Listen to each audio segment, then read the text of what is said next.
Yan, Vlog 46 RCM, Roncalea Music. Kaya nandito na ako sa Virtus North. Kasama ko si Fiona. So mabilisan lang. So this is about, naimbita ako na interviewin about religious something. Kasi isa akong musician din sa church na po dito sa Quezon City. So mamaya, let's find out. So at the moment, hinahanap namin yung coffee bean. Ayan, baka nandun sa labas, no? Coffee bean.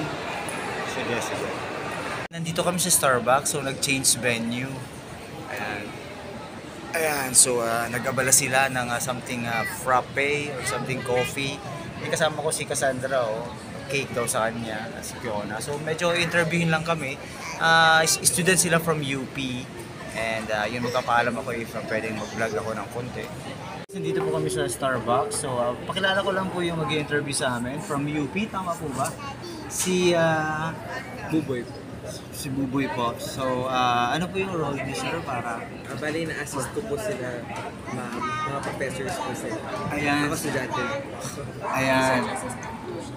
Okay. So maraming salamat po sa time at syempre sa food na inihanda niyo sa amin. At sila po ay nagtatanong with regards din po sa music, LGBTs, ayan, dun sa church. So may research po si ma'am. Ayan, si ma'am, ano po yung first name? Ayan, si Ma'am Summer. Siya po yung si Ma'am Summer. Nag-set sa amin dito, i-invite kami para si Fiona together with Fiona. Ayan. So, doon po sa hindi nakakaalam kasi, kami po ay nagkakanta or nagtutugtog po dun sa LGBTs Christian Church. So, yun po, sila po yun. Ayan, nandito na po kami. Maraming salamat po. Hindi niya na po alam kung paano umispeso po. Mararamdaman po. Sa akin naman, nung una, parang nagtaka lang ako. For interview, parang kaya sa akin. So, ngayon na, okay, ito pala yung dahil sa research. Wala naman ako tatanong pa. Para dun sa religion, ano ba ito? Sa religion talaga? Opo, bali gusto sa namin ipakita example kung paano nga ang impact or influence nitong LGBTs church mismo sa religion at sa practice.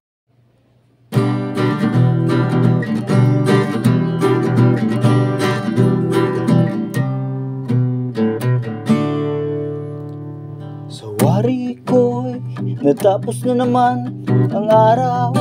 Hindi niya na po alam.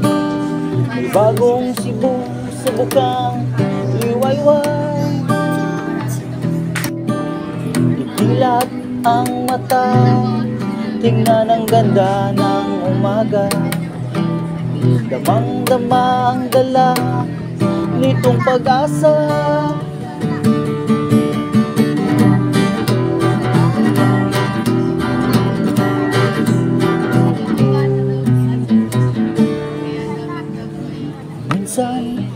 May lungkot, pait sa buhay.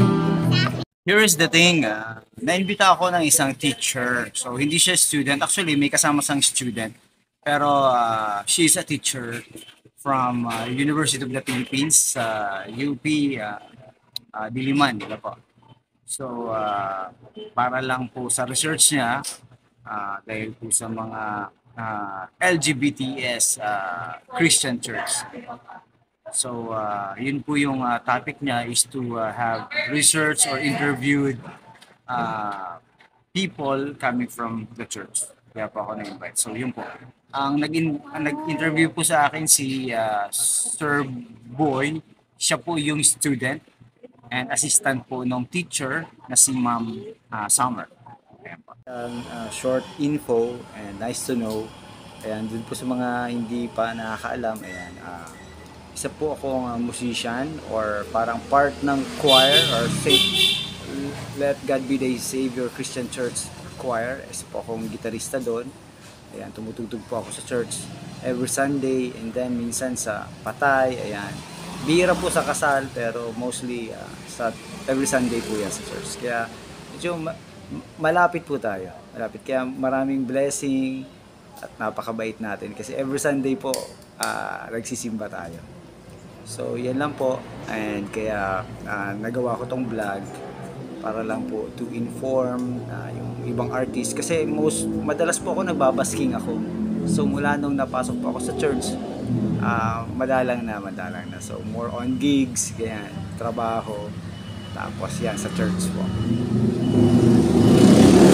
Here is the plot or the result. So being a musician or a guitarist dun sa isang lesbian, gay, straight or di ba LGBT Christian church, yung result nung para sa akin this is about yung kung ano yung feeling, ano yung emotion or ano yung nararamdaman ko, pantay-pantay. So nothing's changed kasi acceptable sila as human being. Tao rin sila eh. So for me, kaya sila nag-form ng ganun, ng LGBTs Christian Church exclusive for LGBT. Actually may S yun eh, kasi for straights like me. So dun sa nagdududa ha, straight po tayo. So kaya yung iba, kaya meron unting interview siguro kasi siguro inisip nila kung ano yung feeling na ikaw straight ka tapos nagsisimba ka dun sa or tumutugtog ka dun sa ano. Pero for me, everybody is pantay-pantay. So para sa akin, trabaho lang to or syempre at the same time with God. So sa Diyos pa rin yun. At kahit man ano man sila, lesbian man yan, or yung tinatawag ng tomboy, or yung bisexual man yan, or gay, pero tao rin sila eh, tao rin. Mababait din at hindi naman sila mga bastos. So, kagalang-galang, respectable at educated. So, nothing is para sa akin para sa akin. So, walang masama. Walang masamang tinapay sa kanila. Kaya, yun, nagtataka kayo kung bakit ganon, in-interview kami. That's why, doon ako nagsiserve every Sunday. So, nagtutugtog ako doon. So, I'm not ashamed. So, I'm proud dahil sa Diyos pa rin yun eh. Sa Diyos pa rin. Hindi siya masama. Yun po.